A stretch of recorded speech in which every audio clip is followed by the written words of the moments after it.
ਉਹ spark produce ਹੁੰਦਾ ਨਾ। तो ਸਪਾਰਕ ਦਾ ਬੇਸਿਕ ਕਿੱਦਾਂ ਪ੍ਰੋਡਿਊਸ ਹੁੰਦਾ ਵੈਸੇ ਸਪਾਰਕ ਹੁੰਦਾ ਕੀ ਆ? Good afternoon good afternoon Gurpreet. ਹਾਂਜੀ ਸਪਾਰਕ ਬੇਸਿਕਲੀ ਕੀ ਹੁੰਦਾ ਆ?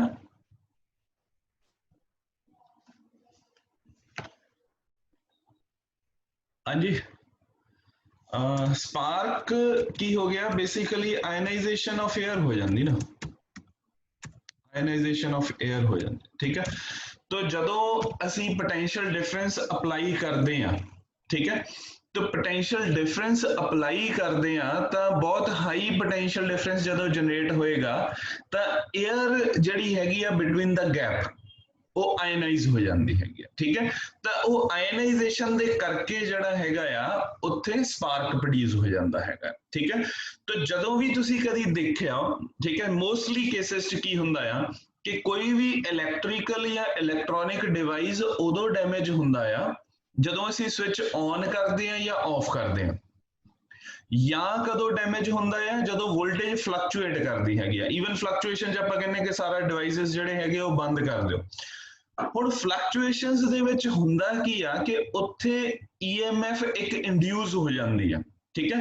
तो वो जिहड़ी आपां अज जिहड़ा हैगा आ वो डिटेल दे विच जिहड़ा हैगा आ वो पढ़ना है। तो दो टॉपिक है, एक सैल्फ इंडक्शन हैगा आ ते एक हैगा आ म्यूचुअल इंडक्शन, ठीक है। जो सैल्फ इंडक्शन हैगा आ वो सेम कॉइल दे विच हो जाना। म्यूचुअल इंडक्शन ट्रांसफार्मर्स दे विच आपां बहुत बारी सुनिया आ, अजकल मे बी तुसी वो टेस्ला टावर या वायरलैस चार्जिंग बारे सुनिया होना, सुनिया है कुछ इदां हुंदी आ कि वायरलैस चार्जिंग हो जांदी आ? यस सर, ठीक है। तो वो सारा ही जिहड़ा हैगा आ that is due to induction जो है वो अपने कोल हुंदा हैगा आ, ठीक है।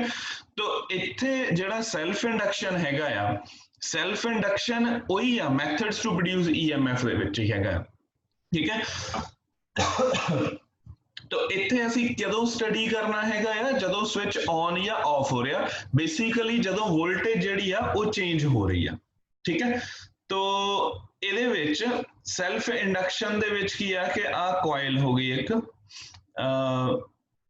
तो इस कोयल नूं ਜਿਹੜੀ ਆ तो आ अपने कोल इदां एक कोयल हो गई, ठीक है। तो आ ਜਿਹੜੀ कोयल आ ਇਹਦਾ ਕੀ ਨਾਮ ਆਪਾਂ ਦਿੰਨੇ ਇਹਨੂੰ, किस टाइप ਦਾ ਕੀ ਹੁੰਦਾ ਆ? सोलेनॉइड, सोलेनॉइड, ठीक है। ਹੁਣ आ जिहड़ा आ इत्थे आपां ਇਹ ਕਿਹੜਾ करंट आ, कांस्टेंट करंट आ कि वेरिएबल करंट है? कांस्टेंट करंट हैगा, ठीक है। तो इत्थे की होगी, सो की है कि अगर असीं इत्थे पोटेंशियल डिफरेंस जदों करंट इहदे विच देखिए तो करंट की है कि करंट इदा कांस्टेंट है, विद द टाइम जिहड़ा हैगा आ वो करंट ने चेंज नहीं होना, तो करंट सेम चल रहा है, ठीक है। तो जदों करंट कांस्टेंट है, ठीक है, तो उदों इत्थे की आ कि की क्लोज कीती तो करंट फ्लो हो रहा है, करंट कांस्टेंट जिहड़ा आ वो फ्लो हो रहा है, ठीक है। तो करंट चेंज नहीं हो रहा, ठीक है। अगर करंट कांस्टेंट है तो ईएमएफ इंड्यूस होएगा कि नहीं? नो सर, ठीक है। तो उदों नो ईएमएफ इज इंड्यूस, ठीक है। तो अपने कोल सिर्फ एक जिहड़ा हैगा आ वो अप्लाइड वोल्टेज या अप्लाइड करंट ही हैगा, तो कोई ईएमएफ जो है वो इंड्यूस नहीं होगा इहदे विच, ठीक है। तो जदों असीं स्विच ऑन कीता आ तो करंट इत्थे आ गया, पर की हुंदा आ कि करंट इत्थे अपने कोल नो डाउट कांस्टेंट करंट हैगा आ, ठीक है, पर इनू कांस्टेंट होने लई भी कुछ टाइम लगेगा, इन्हें 0 सेकंड च नहीं ऊपर आ जाना हैगा, ठीक है। तो इन्हें कुछ टाइम लगा, से 10⁻⁻⁶ सेकंड लगे, सिर्फ इन्ना टाइम, माइक्रो सेकंड लग गया, मिली सेकंड लग गया, ठीक है। तो ਆਪਾਂ ਜਿਹੜਾ पॉइंट ऑफ डिस्कशन हैगा आ वाइट लाइट वाला पोर्शन लाइन वाला पोर्शन ही है कि जिस टाइम दे विच करंट ਜਿਹੜਾ हैगा आ वो इनक्रीज करे, या ਜਦੋਂ स्विच ऑफ करांगे तो ऑफ कोर्स उन्हें ਜਿਹੜਾ हैगा आ करंट ने 0 होना आ, उन्हें भी विद इन नो टाइम नहीं होना हैगा, इदां नहीं होना हैगा, कुछ टाइम ਜਿਹੜਾ आ लगेगा, ठीक है। तो साडा ਜਿਹੜਾ पॉइंट ऑफ डिस्कशन हैगा यही। ਸੋ ਇਸ ਟਾਈਮ ਦੇ ਵਿੱਚ ਜਿਹੜਾ ਆ ਥੋੜਾ ਜਿਹਾ ਟਾਈਮ ਹੈਗਾ ਆ, ਇਸ ਟਾਈਮ ਡਿਊਰੇਸ਼ਨ ਦੇ ਵਿੱਚ ਕਰੰਟ ਇਨਕਰੀਜ਼ ਹੋ ਰਿਹਾ, ठीक है। तो करंट क्योंकि इंक्रीज हो रहा है, ਇਹਦਾ मतलब फ्लक्स जो मैग्नेटिक फ्लक्स है वो इंक्रीज होएगा कि डिक्रीज होएगा, लिंक्ड विद दिस कॉइल, आ वाली कॉइल दे नाल सर इंक्रीज होगा, ठीक है। तो क्यों इंक्रीज होगा, क्योंकि साडे कोल जेड़ा मैग्नेटिक फील्ड आ, ठीक है। तो इत्थे अपने कोल की हैगा या करंट इनक्रीज होया, करंट इनक्रीज हो गया तो मैग्नेटिक फील्ड भी इनक्रीज हो गया। इस केस च मैग्नेटिक फील्ड ते करंट कैरिंग द कॉइल की रिलेशन है, इहदे विच की फार्मूला है,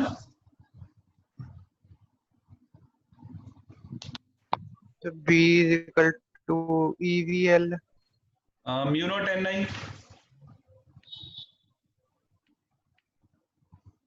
ठीक है।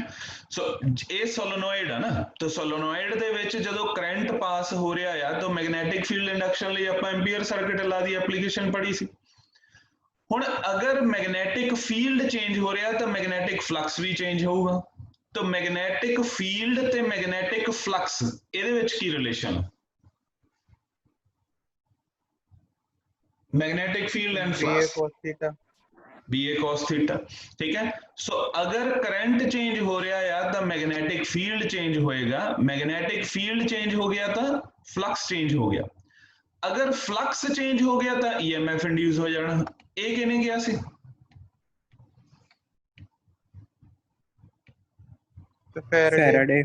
फैराडेज लॉ, ठीक है। और अगर EMF इंड्यूस होया तो उसकी डायरेक्शन केड़ी होगी, सर ऑपोजिट जेड़ा ਉਹਨੂੰ cause ਕਰੂਗਾ, cos ਦਾ opposite, तो ਇੱਥੇ ਕੀ ਸਾਈਨ ਆ ਗਿਆ ਮਾਈਨਸ, ਇਹ ਕਿਹਨੇ ਗਿਆ ਸੀ ਲੈਂਜਸ ਲਾ, ठीक है। सो इस टाइम ਦੇ ਵਿੱਚ ਕੀ ਹੋ ਰਿਹਾ, ਆਹ ਵਾਲੇ ਟਾਈਮ 'ਚ ਵਾਈਟ ਵਾਲਾ ਇੰਨੇ ਦੇ ਵਿੱਚ ਕਰੰਟ ਇਨਕਰੀਜ਼ ਹੋ ਰਿਹਾ, ਕਰੰਟ ਦੇ ਕਰਕੇ ਮੈਗਨੈਟਿਕ ਫੀਲਡ ਇਨਕਰੀਜ਼ ਹੋ ਰਿਹਾ, ਇਸ ਮੈਗਨੈਟਿਕ ਫੀਲਡ ਦੇ ਕਰਕੇ ਫਲਕਸ ਇਨਕਰੀਜ਼ ਹੋ ਰਿਹਾ, ਫਲਕਸ ਦੇ ਚੇਂਜ ਹੋਣ ਦੇ ਕਰਕੇ EMF ਇੰਡਿਊਸ ਹੋ ਰਿਹਾ ਔਰ ਉਹਦੀ ਡਾਇਰੈਕਸ਼ਨ ਕਿਹੜੀ ਹੋ ਗਈ ਆਪੋਜ਼ਿਟ।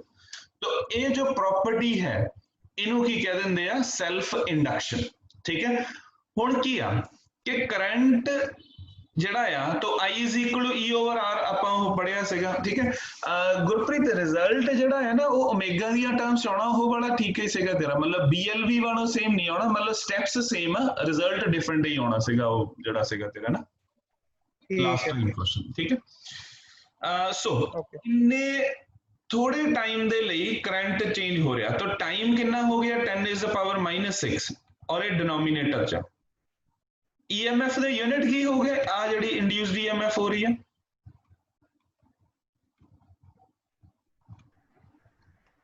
वोल्ट हो, ठीक है। तो जदों 10 is the power -6 आ तो जदों ये न्यूमरेटर च गया तो ये कितनी हो गई 10 is the power +6 वोल्ट, ठीक है। तो इन्नी ज्यादा पोटेंशियल डिफरेंस जिहड़ा हैगा आ वो उत्थे हो जाना जदों फ्लक्चुएशन हो रही है, जिन्नी रैपिड फ्लक्चुएशन होगा उन्ना स्ट्रॉन्ग फ्लक्स जिहड़ा आ या चेंज होगा ते उन्ना ज्यादा EMF जिहड़ा आ वो प्रोड्यूस होगा, समझ गए, ठीक है।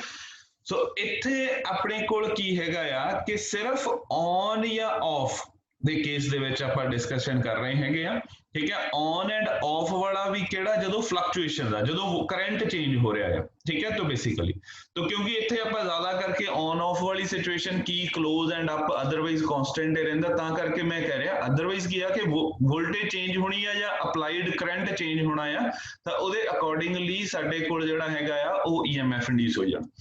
तो इत्थे की है कि जदों असीं स्विच ऑन किया करंट इनक्रीज हो गया, करंट दे करके मैग्नेटिक फील्ड दे करके फ्लक्स दे करके EMF और उसकी डायरेक्शन किहड़ी हो गई ऑपोजिट।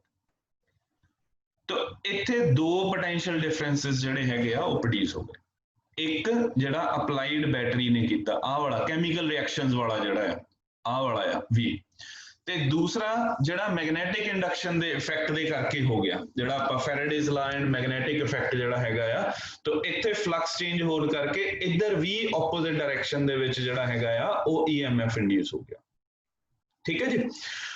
हुण जिहड़ा ऑपोजिट डायरेक्शन च हो गया, ठीक है, तो से अगर इत्थे कोई बल्ब लगा है, ठीक है, तो जदों असीं इत्थे स्विच ऑन कीता, एक रेजिस्टेंस आ, ठीक है, तो एक आ है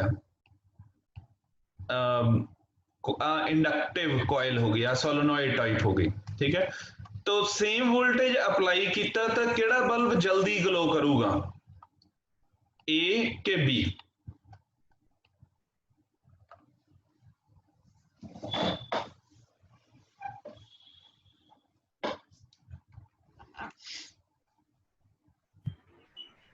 बी। सर ए। सर ए जल्दी ग्लो करेगा। तो बी जल्दी ग्लो कर जाऊगा ना, ठीक है। क्यों? क्योंकि जदों स्विच ऑन करना इस केस दे विच, तो स्विच ऑन किया तो अपने कोल की होया कि ऑपोजिट डायरेक्शन च ईएमएफ इंड्यूस हो गई, ऑपोजिट डायरेक्शन च इंड्यूस्ड ईएमएफ हो गई, ਇਹਦਾ मतलब अप्लाइड ਨੂੰ ਇਹਨੇ कैंसिल करता, तो पोटेंशियल डिफरेंस कितना हो गया, से 0 हो गया, ठीक है, तो ऑपोजिट डायरेक्शन ਦੇ ਵਿੱਚ ਹੋ ਗਿਆ, ਇਸ ਲਈ ਬਲਬ ਤੱਕ पोटेंशियल डिफरेंस ਪਹੁੰਚਿਆ ਨਹੀਂ। ਜਦੋਂ ਰੈਜ਼ਿਸਟੈਂਸ ਦੇ ਕੇਸ 'ਚ ਆ ਤਾਂ ਇੱਥੇ ਕੋਈ ਆਪੋਜੀਸ਼ਨ ਨਹੀਂ ਹੋਣੀ, ਤਾਂ ਸਾਰੀ ਦੀ ਸਾਰੀ ਵੋਲਟੇਜ ਜਿਹੜੀ ਹੈਗੀ ਆ ਉਹ बैलेंस हो जानी है, बल्ब ਨੂੰ पहुंच जाना तो उन्हें ग्लो करना शुरू कर देना, ठीक है। तो इत्थे इसे ਲਈ ਜਦੋਂ ट्यूब ਦੇ ਵਿੱਚ ਚੋਕ ਲੱਗੀ ਹੁੰਦੀ ਨਾ, तो ट्यूब लाइट इदां जगदी ना, ਪਹਿਲਾਂ ਆਪਾਂ स्विच ऑन ਕਰਦੇ ਹਾਂ, जग ਜਾਂਦੀ, फिर बंद हो ਜਾਂਦੀ, फिर जगदी आ, तो ਇੱਥੇ ਚੋਕ ਜਿਹੜੀ ਕੋਇਲ ਲੱਗੀ ਹੁੰਦੀ ਆ ਉਹਦੇ ਵਿੱਚ ਆ ਇੰਡਕਟੈਂਸ ਹੁੰਦੀ ਆ, तो ਆ ਪੁਆਇੰਟ ਆ, ठीक है, तो ਇਹਨੇ EMF ਇੰਡਿਊਸ ਹੋਣਾ ਇਨ ਦ ਆਪੋਜ਼ਿਟ डायरेक्शन, तो EMF ऑपोजिट डायरेक्शन च अप्लाइड वोल्टेज ने उन्होंने कैंसल कर देना, तो इस करके इत्थे बल्ब तक लाइट जिहड़ी हैगी है घट पहुंचनी। हुण मीन टाइम की होना, करंट कांस्टेंट हो गया, इन्हें फिर अप्लाइड वोल्टेज करनी, तो आ वाली फिर ऑपोजिशन जिहड़ी हैगी आ उन्हें बंद हो जाना हैगा आ, तो अपने कोल बल्ब जिहड़ा हैगा आ वो ग्लो हो जाना। समझ गए जी, ठीक है। तो जदों ਅਸੀਂ ਇਹ ਜਿਹੜੀ ਕੋਇਲ ਪੜਦੇ ਪਏ ਹੈਗੇ ਆ, ਇਹ ਇੰਡਕਟਰ ਆ, ਚੋਕ ਕੋਇਲ ਦੇਖੀ ਆ ਨਾ, ਮਤਲਬ ਟਿਊਬ ਲਾਈਟ ਦੇ ਵਿੱਚ ਲੱਗੀ ਹੁੰਦੀ ਹੈ, ਦੇਖੀ ਆ, ਠੀਕ ਹੈ। तो ट्यूब लाइट ਦੇ ਵਿੱਚ ਜਿਹੜੀ ਇਹ ਹੈ, ਠੀਕ ਹੈ, ਕਿ ਕਰੰਟ ਕੰਟਰੋਲਿੰਗ ਡਿਵਾਈਸ ਜਿਹੜਾ ਹੈਗਾ ਉਹ ਰੈਜ਼ਿਸਟੈਂਸ ਹੀ ਹੈ, ਜਿੱਥੇ ਵੀ ਆਪਾਂ ਕਰੰਟ ਨੂੰ ਡਿਵਾਈਡ ਕਰਨਾ ਜਾਂ ਵੋਲਟੇਜ ਨੂੰ ਡਿਵਾਈਡ ਕਰਨਾ ਤਾਂ ਆਪਾਂ ਰੈਜ਼ਿਸਟੈਂਸ ਲਾਉਂਦੇ ਸੀ। तो ਇੱਥੇ ਆਪਣੇ ਕੋਲ ਇੱਕ ਹੋਰ ਡਿਵਾਈਸ ਹੁਣ ਆਉਣਾ ਆ, आ जड़ा इंडक्टिव कॉइल जिहड़ी हैगी आ या सोलोनॉइड है फिलहाल, तो जिन्हें के करंट नू कंट्रोल करना है और ज्यादा इफेक्टिव वे दे विच करना हैगा। ईवन जिहड़ा कैपेसिटर हैगा आ वो भी करंट कंट्रोलिंग डिवाइस ही हैगा आ, जस्ट लाइक रेजिस्टेंस, तो उन्हां दी ही रिप्लेसमेंट जिहड़ी हैगी आ वो आपां हुण जिहड़ी आ इस चैप्टर दे विच वो करनी हैगी आ, ठीक है जी। सो इस टाइप के क्वेश्चंस भी आउंदे हुंदे आ, बल्ब ग्लो वाले आपां डिटेल दे विच इह करांगे भी सारे क्वेश्चंस, ठीक है, तो इहदा तुहानू आइडिया जिहड़ा आ ओ होवे, ठीक है। तो लिखियो जी सेल्फ इंडक्शन, तो सेल्फ इंडक्शन दी डेफिनेशन लिखियो, तो लिखियो जी, it is a property of a circuit, it is the property of a circuit by virtue of which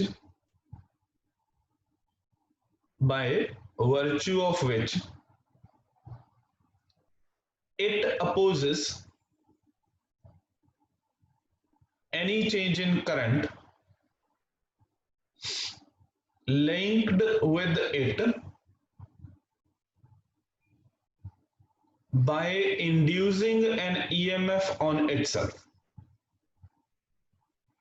by inducing an EMF on itself,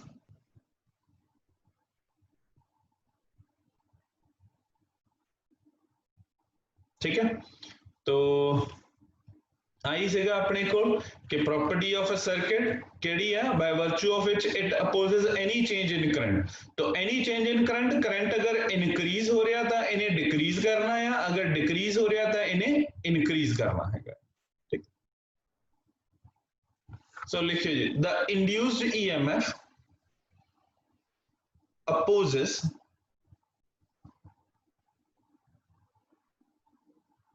the growth or decay of current in the coil, hence delays the current to acquire maximum value, to acquire maximum value.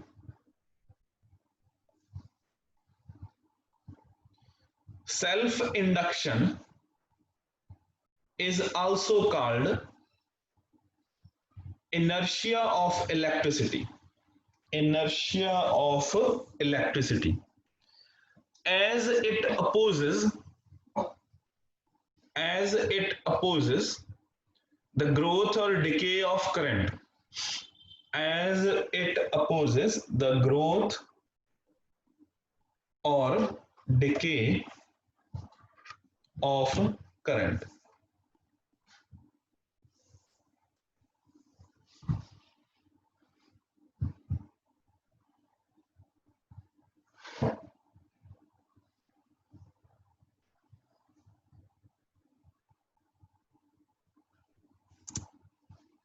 ठीक है, so next लिखिए self induction.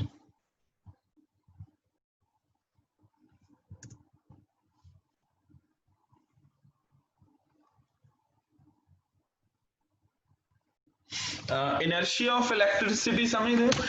+1 च ਆਪਾਂ mechanics च पढ़ते हैं ना inertia of electricity, ठीक है. और inertia is a factor of, inertia was the factor of mechanics के इक्वल ਹੁੰਦਾ इनर्शिया mass मास, ठीक है. So inertia is a factor of mass. तो ਇਹ ਸਾਡੇ ਕੋਲ ਕਿਉਂਕਿ ਆਪਾਂ ਨਾ ਐਨਾਲੋਜੀਜ਼ ਬਹੁਤ ਦੇਖਦੇ ਆ ਫਿਜ਼ਿਕਸ ਦੇ ਵਿੱਚ ਨਾ, ਠੀਕ ਹੈ. तो ਉੱਥੇ ਜਿਹੜਾ ਰੋਲ ਮਾਸ ਪਲੇ ਕਰਦਾ ਸੀਗਾ, ਇੱਥੇ ਉਹੀ ਰੋਲ ਜਿਹੜਾ ਹੈਗਾ ਆ ਉਹ ਸੈਲਫ ਇੰਡਕਸ਼ਨ ਨੇ ਪਲੇ ਕਰਨਾ ਹੈਗਾ, ਠੀਕ ਹੈ. ਉੱਥੇ ਜੋ ਰੋਲ v ਵੈਲੋਸਿਟੀ ਸੀ, ਇੱਥੇ ਕੀ ਮੂਵ ਕਰਦਾ ਪਿਆ ਚਾਰਜ, ਤੇ ਚਾਰਜ ਦੇ ਮੋਸ਼ਨ ਦਾ ਕੀ ਇਫੈਕਟ ਹੈਗਾ ਕਰੰਟ. ਤਾਂ ਇੱਥੇ ਕਿਹਨੇ ਰੋਲ ਪਲੇ ਕਰਨਾ, ਹਾਂ ਜਿਹੜਾ ਹੈਗਾ ਆ ਉਹ ਕਰੰਟ ਨੇ ਕਰਨਾ ਹੈਗਾ, ठीक है. तो नेक्स्ट लिखिए जी, consider a coil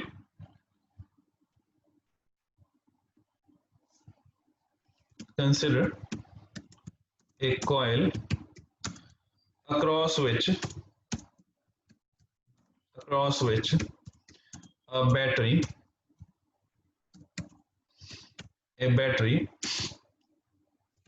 of voltage V is connected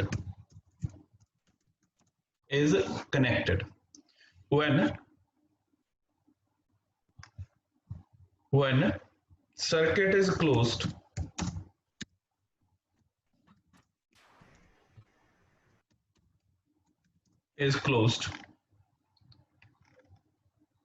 current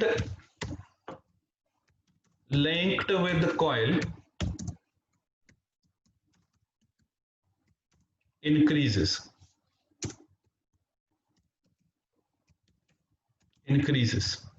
Current linked with the coil increases. Thus, magnetic field induction will also increase. ठीक है, तो फ्लक्स will, ठीक है, which will increase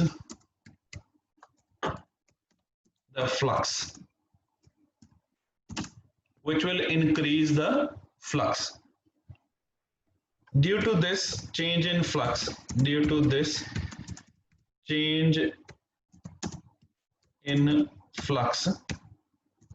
EMF is induced.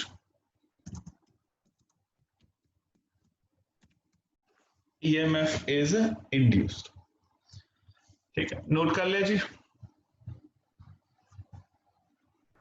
हाँ जी sir. Yes, sir. ठीक है.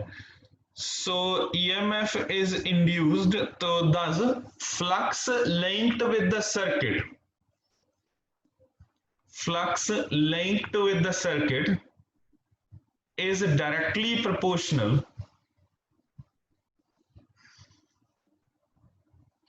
to the current passing through the circuit. directly proportional to the current passing through the circuit.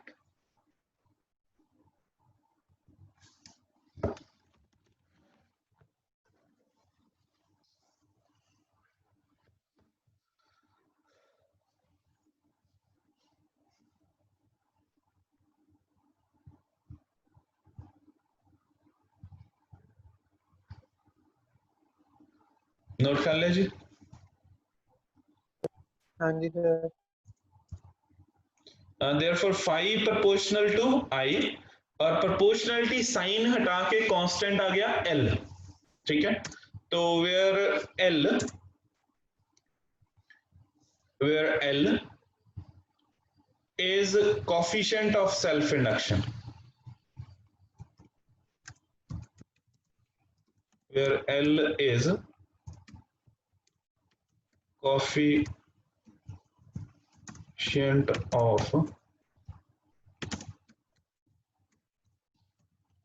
self induction.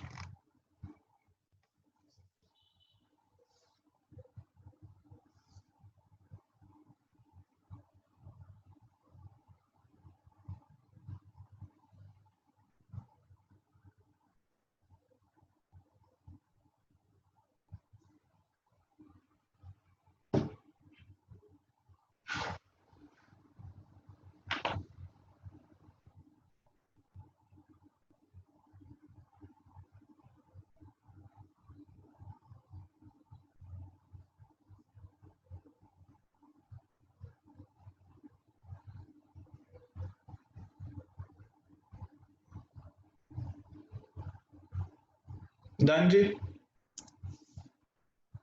हाँ जी सर। हाँ जी सर।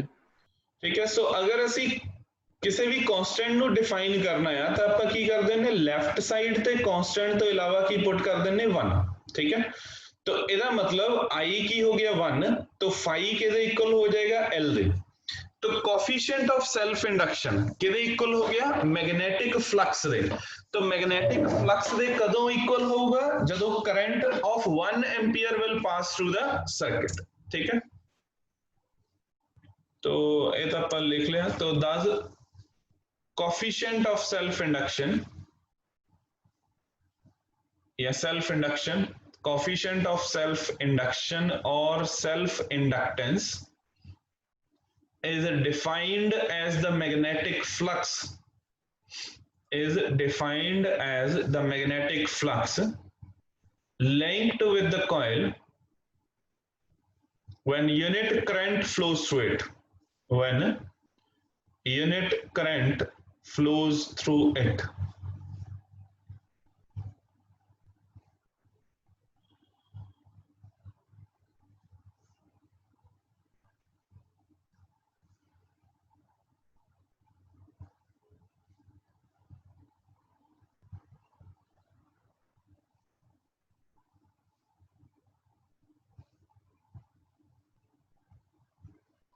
ठीक है।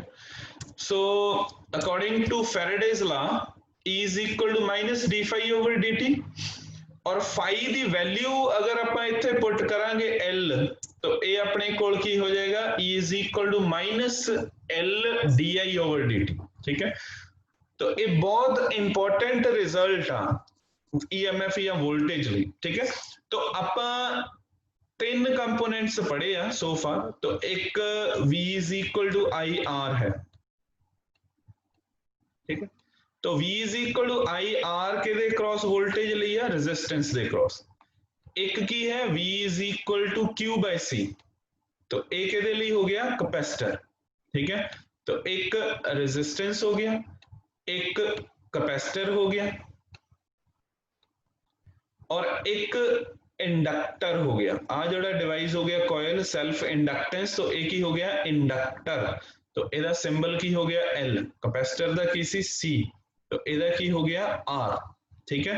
तो जो voltage drop across the resistance है ए V is equal to IR है, अक्रॉस द कैपेसिटेंस जो है वो V is equal to Q by C है, और जो इंडक्टर है, ठीक है, ਇਹਦੇ अक्रॉस जो वोल्टेज है एक ਇਹਦੇ इक्वल हैगी आ E is equal to minus L di over dt, ठीक है। सो अगर पर्टिकुलरली कोयल है तो आप ईएमएफ का केड़ा फॉर्मूला चूज करांगे, E is equal to minus D phi over D T. अगर सॉइलनॉइड हो गई, कॉइल हो गई तो E is equal to minus L D I over D T. ठीक है। तो डिपेंडिंग ऑन द सिचुएशन, अगर कोई रॉड है जी मूव करती पई है तो E is equal to B L V. अगर रॉड रोटेट करना शुरू होगी तो ये अपने कोल की हो गया B L square omega by 2। ठीक है। अगर सेल्फ इंडक्शन हो रही है, कॉइल है, तो E is equal to minus L D I over D T. ठीक है, नोट करिएगा।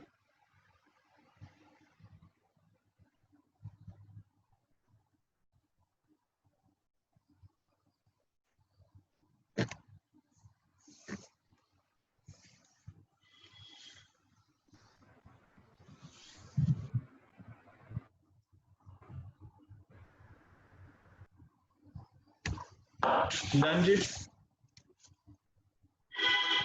हाँ जी सर। ठीक है।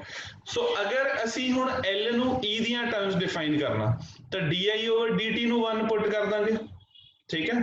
तो di ओवर dt 1 हो गया, तो E के इक्वल हो जाएगा माइनस एल, पर आप माइनस भी नहीं लाते होंगे तो आप पॉजिटिव करना ना। तो जो कोफिशिएंट ऑफ सेल्फ इंडक्शन है L, एक इक्वल हो गया EMF दे, इंड्यूस्ड EMF दे। पर क्योंकि असी माइनस साइन हटाया है, इस करके कहते इक्वल हो जाएगा मैग्नीट्यूड ऑफ इंड्यूस्ड EMF। कदों? When current linked with it changes at the rate of 1 ampere पर सेकंड। ठीक है। तो कोफिशिएंट ऑफ सेल्फ इंडक्शन दी दो डेफिनेशंस हो गई, एक EMF दी टर्म्स ते एक जड़ा हैगा आ फ्लक्स दी टर्म्स। तो लिखिए जी, दस self inductance is defined as the magnitude of induced EMF set up in the coil through which rate of change of current is unity.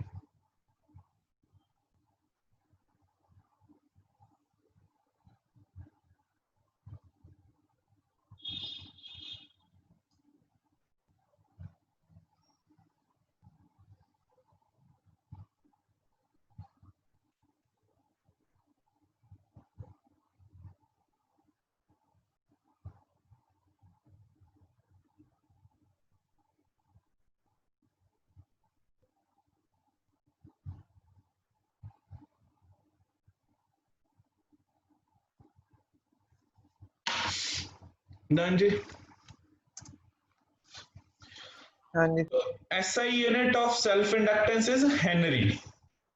ठीक है। और अगर असी यूनिट्स डिफाइन करने हैं तो सारे 1 1 पुट कर देने हैं। ठीक है। तो इत्थे अपने कोल की हो जाऊगा phi is equal to L I, है ना। तो phi is equal to L I. ठीक है। फ्लक्स दे की यूनिट है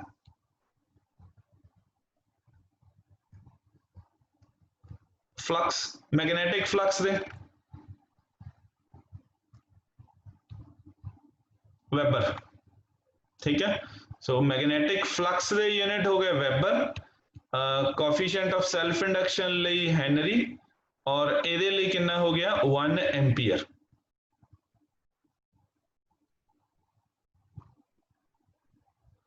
ओके, मैं सेंड कर देना जब जी रिकॉर्डिंग। तो ਇਹਦਾ मतलब coefficient of self induction is equal to 1 henry कदों? When magnetic flux of 1 weber is produced by passing a current of 1 ampere.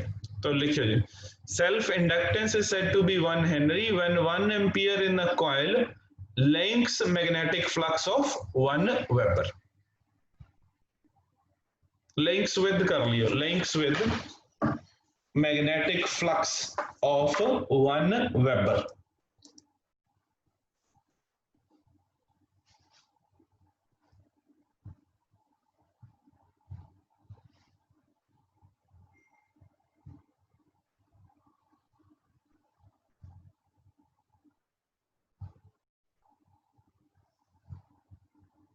Done जी। हाँ जी हाँ सर। जी सर। ठीक है। तो अगर असी E is equal to minus DL over DT दियां टर्म्स करना हैगा या तो E is equal to minus L DI over DT।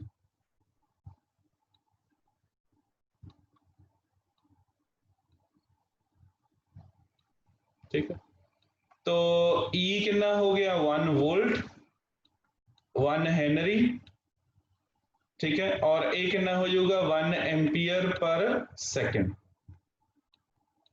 ठीक है, so self inductance is said to be 1 henry क्योंकि L नु आपां 1 हेनरी कर लिया when unit rate of change of current induces EMF of 1 volt. ठीक है, तो इथे ना is said to be 1 henry दे बजाय is numerically said to be 1 henry कर लिया, is numerically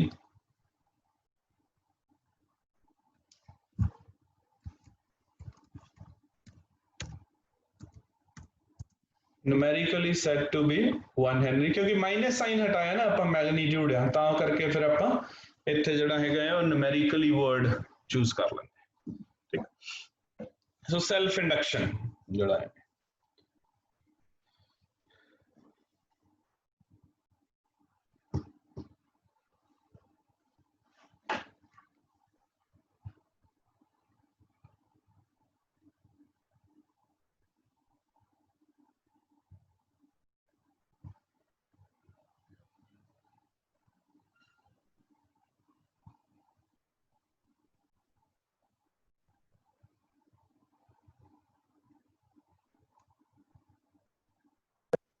हो गया हाँ जी।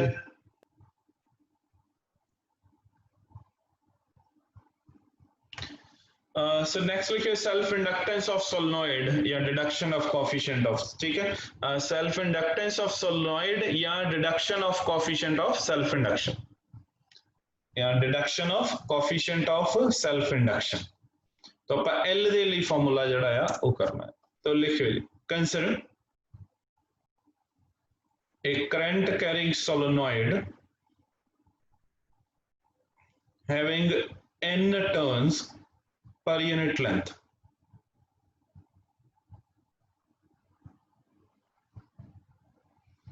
when current I is passed through the coil, then magnetic field due to solenoid is। तो आ सोलोनॉइड हो गई इस टाइप की। ठीक है, और यदि लेंथ है जी L,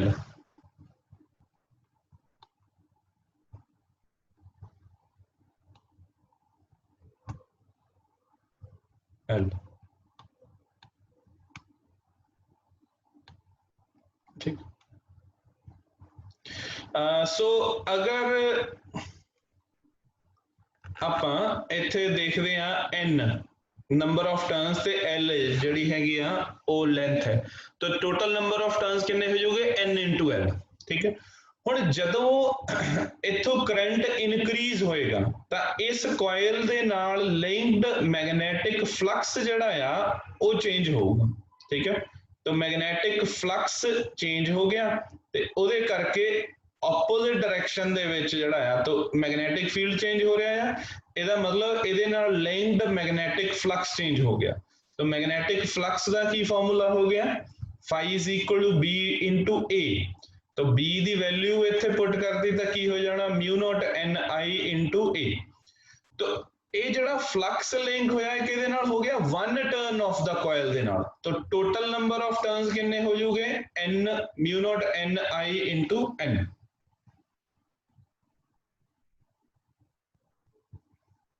सो इत्थे तक लिखिए।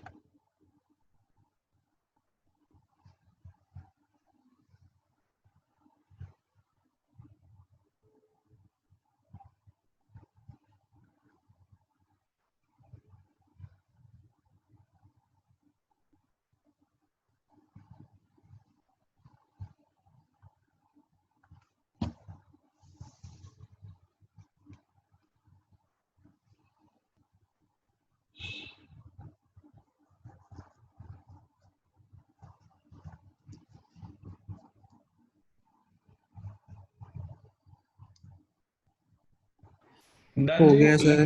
ठीक है डायग्राम भी बना लिया ना ठीक है तो इत्थे किया कि इत्थे ना 5 डैश ही रहन दियो तो 5 dash is equal to small n के इक्वल हो जाएगा कैपिटल N जेडे टोटल नंबर ऑफ टर्न्स या पर यूनिट लेंथ ठीक है तो इस करके अपने को n ओवर l हो गया ठीक है